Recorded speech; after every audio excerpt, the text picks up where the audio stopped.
Tadidiko ry zalahy e tamroa amy fitopolo e sika avao nanomboka niaraka mpianatra alinkizy e nisy firaisakiny e tao isika no niposaka tsaroko tsara zany andro zany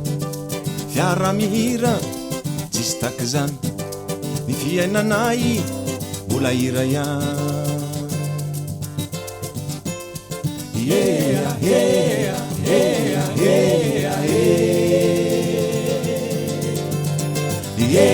yeah,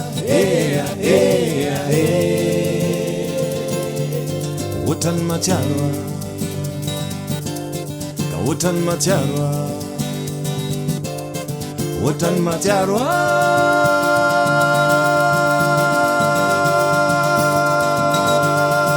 efa ela ka otrany matsiaro efa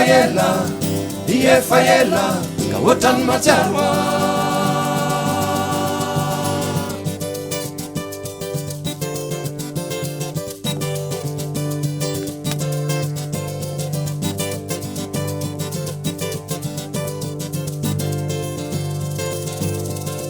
otrany matsiaro ka otrany matsiaro izao ndray ry zalahy e raha mbola tafaray e satria anareo de feno fitiavana ny hira sy ny asanay e mitady tsy hifandray e nefa mbola mety mihavana ny asanay efa sesilany ny fiainanay tsy hira ihany ny tarikay mbola eo ihany yeah, yeah, yeah, yeah, yeah, yeah, yeah, yeah, yeah, yeah. Otrany matsiaro otrany matsiaro otrany matsiaro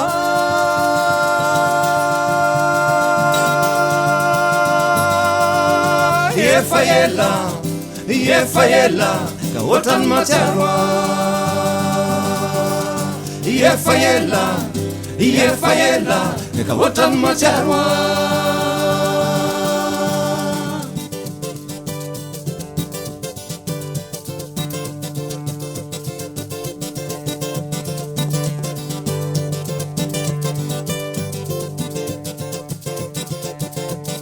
otrany matsiaro otrany matsiaro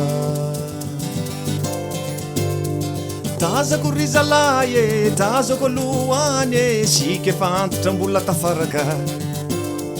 tazako ry zalahy e tazako alohany e sika efa samy mitondra taranaka tsinjoko tsara zany andro zany tsinjoko tsara sika am'zany mbola mihira tsankitomany yeah, yeah, yeah, yeah,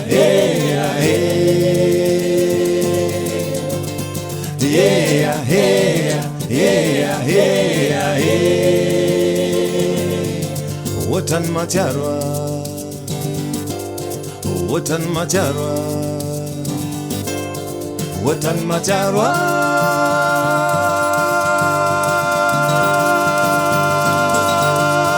efa ela ka otrany matsiaro efa ela ka otrany matsiaro